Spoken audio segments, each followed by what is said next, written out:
Salut Thomas, Bonjour Aurélie. merci d'être là. On va parler de ton sujet favori, je pense, aujourd'hui, de nos codes. Mais avant qu'on démarre, est-ce que tu peux te présenter, est-ce que tu peux présenter ta société? Bien sûr, avec plaisir. Euh, du coup, je m'appelle Thomas Bonenfant. Je suis cofondateur et CEO d'Allegria.tech. Qu'est-ce qu'Allegria.tech? C'est tout simplement la première agence no-code, donc le leader sur le marché en Europe. Nous avons une partie vraiment agence où nous allons produire euh, des applications. Également, nous lançons prochainement l'académie. Euh, donc voilà. Ok, génial, hein. Donc, je ne savais pas, en tout cas, donc on a travaillé ensemble, je ne savais pas que vous étiez numéro 1 en Europe, donc bravo. Du coup, est-ce que pour nos auditeurs, tu peux définir ce que c'est que le no-code? Et nous dire peut-être, parce que moi j'ai toujours du mal à comprendre la différence entre no-code et low-code. Bien sûr. Alors, je définirais le no-code tout simplement comme un écosystème d'outils qui permettent de réaliser ce que font des développeurs, mais sans avoir à taper une seule ligne de code. C'est-à-dire que ça rend vraiment la création logicielle accessible à tous en réalité, sans avoir à passer justement par cette barrière qui est le code aujourd'hui. Et c'est justement ça qui définit la différence, je dirais, entre le no-code et le low-code.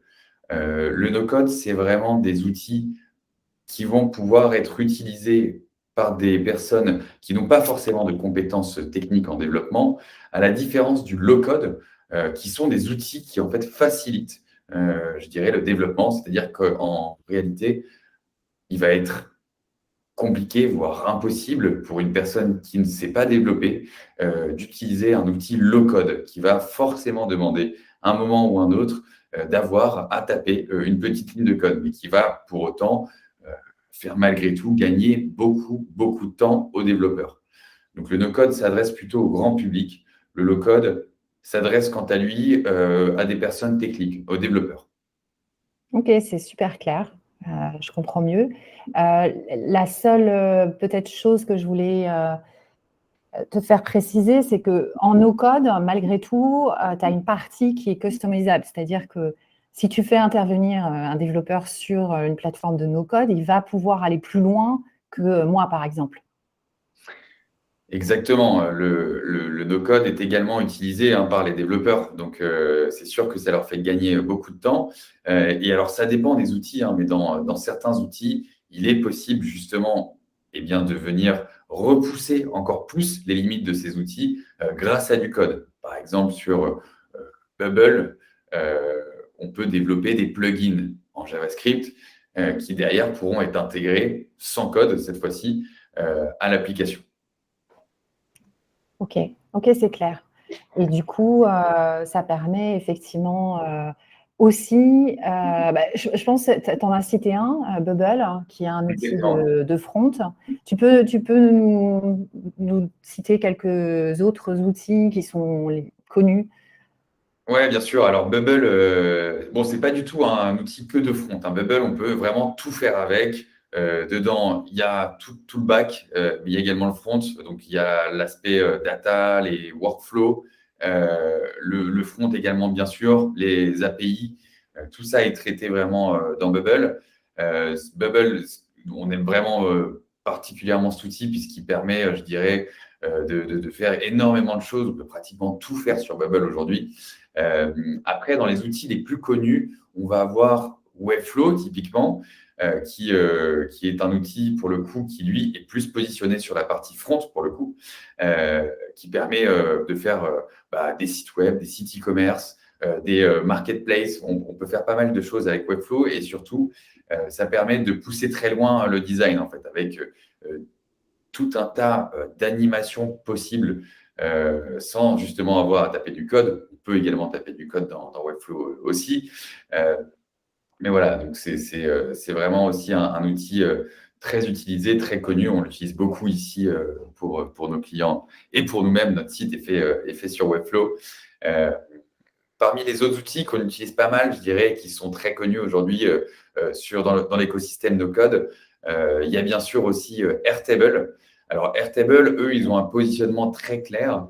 C'est je dirais, un petit peu un Excel survitaminé, mais à la différence, et c'est vraiment une différence fondamentale avec Excel, ça n'est pas un tableur, c'est une base de données. Donc, l'usage n'est pas du tout le même, mais voilà, ils ont vraiment réussi à simplifier, je dirais, l'utilisation de la base de données. Et on n'a plus besoin maintenant de faire des requêtes SQL pour afficher ce que l'on souhaite dans cette base de données. Ils ont même d'ailleurs sorti très récemment Interface qui permet eh bien, de pouvoir afficher, présenter ces données d'une manière un petit peu plus sympa que la pure base de données, quoi. Donc ça, c'est aussi une belle nouveauté. On peut faire aussi tout un tas d'automatisation à l'intérieur d'Airtable. Et c'est vraiment, parfois, on se sert vraiment en fait, d'Airtable parfois en tant qu'outil, je dirais, seul dans une stack technique. Ça peut permettre de créer, on peut créer des CRM, des ERP directement dans Airtable, mais ça peut aussi être utilisé comme, je dirais, le back dans une combinaison d'outils, parce qu'en no-code, on fonctionne vraiment soit en utilisant un seul outil type Bubble, qui va permettre du coup de tout faire. Dedans, il y a tout, comme je disais tout à l'heure, base de données, workflow et front.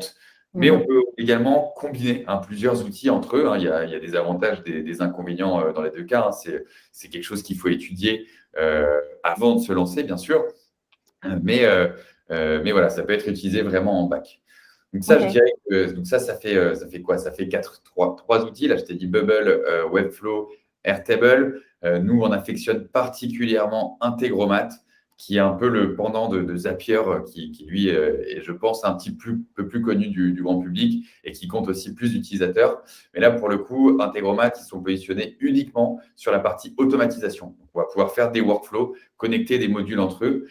C'est également en fait le lien typiquement entre plusieurs applications. Par exemple, pour, je dirais, connecter Webflow et Airtable, eh bien, je vais pouvoir utiliser Integromat pour bien faire communiquer les deux. J'ai une question sur ce point-là, je pense, qui est intéressante pour des DSI qui s'intéresseraient à ces outils-là. Est-ce que dans les API qui sont disponibles dans les différents outils que tu viens de mentionner, il y a la possibilité de connecter à tes outils propriétaires, voilà, ton legacy? Bien sûr, bien sûr. En fait, à partir du moment où eh bien, tes outils propriétaires, eux, disposent d'une API, on va pouvoir s'y connecter facilement grâce à tous ces outils, quoi. Et c'est vraiment ça l'avantage du no-code. En fait, le no-code, c'est vraiment des briques qu'on va pouvoir faire communiquer entre elles. Chaque outil, en fait, peut répondre à une fonctionnalité bien précise. Et c'est vraiment tout l'intérêt du no-code. On peut venir se positionner on top, je dirais, d'un système existant qui, lui, aurait été développé en code, par exemple. Et ça, c'est quelque chose qu'on fait assez fréquemment. Est-ce qu'il y a des craintes que peuvent avoir les DSI sur le fait que un utilisateur puisse reprendre la main sur l'outil et finalement casser ce qui a été fait? Est-ce que ça peut être bordé finalement? Est-ce que tu peux donner des types d'accès différents aux utilisateurs, par exemple sur le site web juste au CMS et puis par contre l'IT garde le reste? Très bonne question. Effectivement, je dirais que toutes les DSI souhaitent combattre le shadow IT. Donc, c'est vraiment aussi le nerf de la guerre. Donc, bien sûr, tous ces outils possèdent un système de gestion de droits. Typiquement, bon, ça dépend des versions. Sur Airtable, ce n'est pas encore trop le cas, mais on va pouvoir de plus en plus rentrer dans ce système-là. Mais typiquement, je prends l'exemple d'Integromat. Ils viennent de sortir leur version entreprise qui fait exactement ce que tu viens de dire, où on va pouvoir dedans décider qui peut modifier quel scénario, en fait, quelles actions, quels modules sont à disposition de quels utilisateurs, et ça de manière très, très fine, ce qui va permettre d'éviter je dirais, toute problématique posée par des utilisateurs peut-être un peu moins aguerris ou qui souhaiteraient faire quelque chose qui n'est pas compatible, en fait, avec le système d'information global de l'entreprise. Ok, ça marche.